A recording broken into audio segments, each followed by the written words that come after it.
ফেলে দেওয়া পুরনো চুড়ি দিয়ে যদি এত সুন্দর চুড়ি বানানো যায় তাহলে কেমন হয় বলো তো। আজকে আমি তোমাদের সাথে শেয়ার করব আমি কিভাবে ফেলে দেওয়া পুরনো চুড়ি দিয়ে এত সুন্দর চুড়ি বানালাম।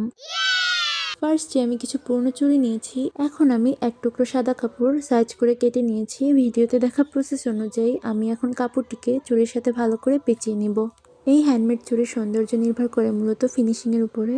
চুড়ি যত সুন্দরভাবে পেঁচানো হবে চুড়ি দেখতে ততই সুন্দর লাগবে। সেম প্রসেসে অফ ক্যামেরায় আমি আরও দুটি চুড়ি বানিয়ে নিয়েছি। বর্তমানে এই হ্যান্ডমেড চুড়িগুলো সবাই অনেক পছন্দ করে, এমনকি আমিও অনেক পছন্দ করি এবং খুব সহজেই এগুলো বানানো যায়। যেহেতু এই চুড়িটির উপরে আমি হাতে সেলাই করব, এ কারণে আমি পেন্সিল দিয়ে চুড়ির উপরে ডিজাইন এঁকে নিয়েছি। সাদা এবং গোলাপি কালার কম্বিনেশন আমার কাছে পার্সোনালি অনেক ভালো লাগে, এ কারণে আমি সাদা কালারের উপরে গোলাপি কালারের সুতা দিয়ে সেলাই করেছি।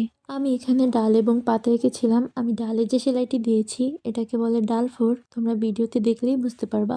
ডাল সম্পূর্ণ সেলাই করা হয়ে গেলে এখন আমি পাতা সেলাই করব। পাতা আমি এখানে কিভাবে সেলাই করেছি তা তোমরা ভিডিওটি ভালো করে দেখলেই বুঝতে পারবা। এই পাতা সেলাই করতে যে আমার হাতে 2বার সুই ফুটে গিয়েছিল। থাক, এখন কান্না করে আর কি হবে। ফাইনালি আমাদের চুড়ি কমপ্লিট। দেখো কত সুন্দর লাগছে। এই চুড়িগুলো দেখতে যেমন সুন্দর, পরলে সৌন্দর্যেরও দ্বিগুণ বেড়ে যায়। অফ ক্যামেরায় যে চুড়িগুলো বানিয়েছিলাম এখন আমি সেগুলোকে সেলাই করব।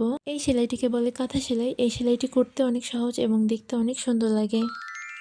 এটা হচ্ছে আমাদের চুড়ির ফাইনাল লুক। কেমন হয়েছে অবশ্যই কমেন্ট করে জানাবে। তোমরাও কিন্তু ট্রাই করতে ভুলবে না। কত সুন্দর লাগছে তাই না?